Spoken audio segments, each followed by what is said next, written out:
Hi everyone, welcome to Monday and to day one of this daily blog on John's Gospel. We've been looking at the Celtic Saints for the last 40 days. We've had a little break for a few days with following the Psalms, and now we're going to begin looking at John's Gospel, and we're going to this week be looking at the 7 signs that are in John's Gospel that point to who Jesus is. The first sign we looked at yesterday, which is when Jesus turns water into wine. How does that point to Jesus as the Messiah?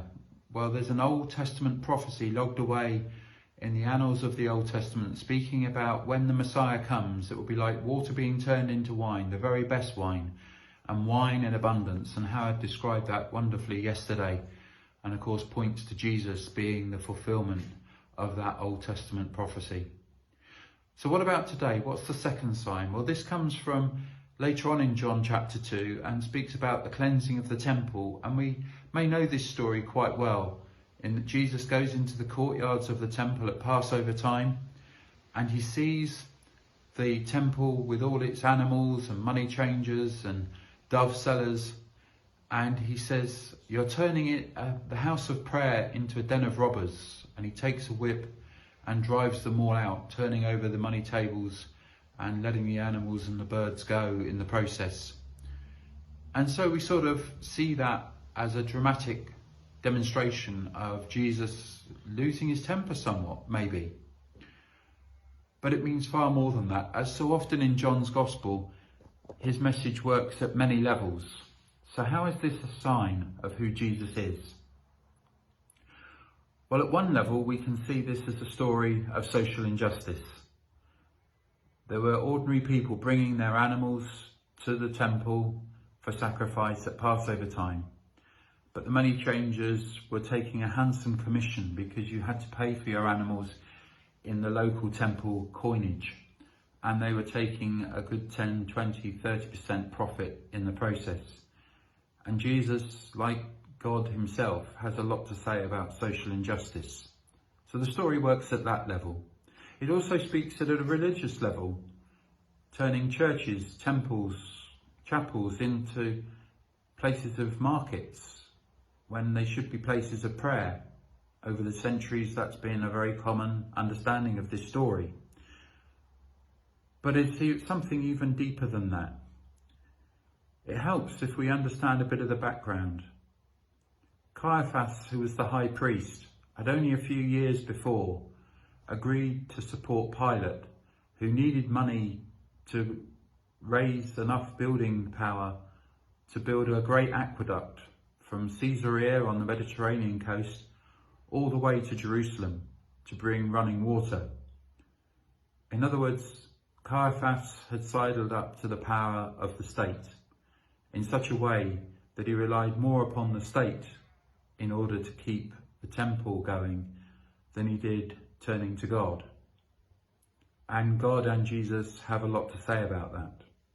And when Jesus then uses the words, "You have turned this place into a den of robbers," he's actually quoting directly from Jeremiah chapter 7, another Old Testament prophet, who also brought judgment and condemnation upon the temple, and in the process said it will be turned into stones of rubble.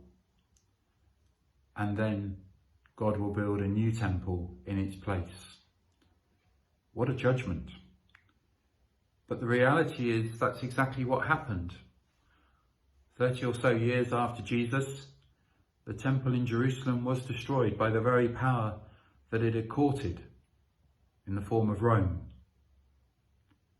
How can this apply then as a sign? Well, the clue is in the fact that it happened at Passover time. Because it wasn't the temple that was the point of it all. It was the Passover lamb. And it wasn't just in the animals that were being brought to the temple. It was in the person who brought the judgment. We need to remember this when we're actually thinking about being church. When we're trying to be an organisation that has to face all the issues to do with finance, has to face all the issues to do with legislation and church politics. They're all important things, but it's so easy then to get drawn into these as being the gods, if you like, when actually we're being called to continually look to God and to Jesus, the true Passover lamb, and the one who helps us to find life.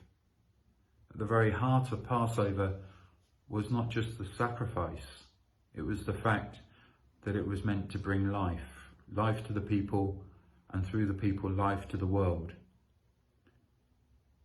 So it's both a sign pointing to Jesus as the Messiah, as the Lamb of God, the true Lamb of God, but it also reminds us in our own generation, both locally, individually, in our faith, and indeed in our communities and in our church, to continually focus to Jesus.